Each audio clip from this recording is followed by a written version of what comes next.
आगु आहरी उग्र रूप हम आम लोअर पीएमजी रे भी धारणा दे पारू जहाँ आम राज्य निष्पत्ति ने आम सबू कार्यकारी करूँ 10,000 अमला अनिर्दिष्ट काल पर्यंत समूह छुट्टी रू आमर 10 दफा दाबी ओह्लैचु से मुख्यतः दाबी आमर रिस्ट्रक्चर जो थिला पदवी पुनर्गठन से 1.5 वर्ष है आज्ञा आज पर्यंत तार इम्प्लीमेंट हो पारानी इतिमध्य बहुत गुड़ाए स्टाफ आमर रिटायर्ड करगले कौन सी पदोन्नति बिना अवसर नहीं गले किंतु सरकार आम प्रति कहीं संवेदनशील नुहति गत 9 तारिख रे आमर राजस्व मंत्री माननीय राजस्व मंत्री एक मीटिंग होता कि से केवल प्रतिश्रुति मिलला आज पर्यंत मासे 3 दिन है आज पर्यंत कौन सी पदक्षेप तार निया जाए नहीं से आमर आंदोलन अनिर्दिष्ट काल पर्यंत रहिबो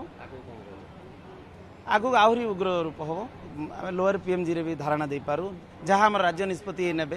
आम सबू कार्यकारी करूँ 10,000 अमला अनिर्दिष्ट काल पर्यंत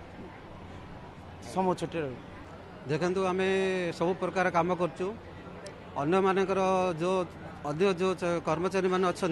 जो ट्रांसफर हेले जो जीवे से गोटे काम ही करेंगे किंतु ए राजस्व अमला माने जो सीट्रु आउ गोटे सीट गले काम भिन्न आम तहसिल गले तहसिल काम भिन्न ब्लॉक गले ब्लॉक काम भिन्न आईसीडीएस गले आईसीडी भिन्न कलेक्टर सब कलेक्टर काम सब भिन्न तथापि भिन्न काम करके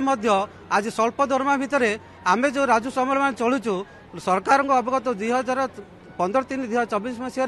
जो गवर्नमेंट थिला से सरकार आमर दाबी को पूर्ण करते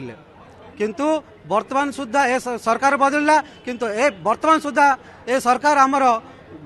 मीटिंग होता राजस्व मंत्री सहित तो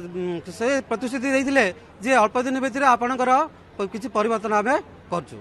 किंतु आज सुधा सी आमर परिवर्तन कर किसी भी आमर करना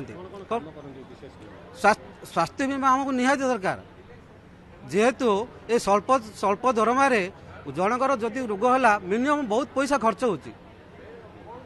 आमर किसी फैसिलिटी ना आम कौन जिन पाऊन सरकार प्राप्ति अनुसार तेणु स्वास्थ्य बीमा आमको लागू करने निहाती आवश्यक जेहेतु कर्मचारी गोटे गोटे मेडिकल केस बोले 5 लाख 10 लाख आम सरुची तेणु स्वास्थ्य बीमा देले आम समस्त कर्मचारी मैंने उपकृत हबू या आम सरकार पाखे नवेदन जेहेतु यथाशीघ्र आमर या दाबी को पूर्ण करूँ आउ थैथान करूँ जमी लोक काम हम से सहायक करूँ आमको यथाशीघ्र साहाय्य करूँ आमको।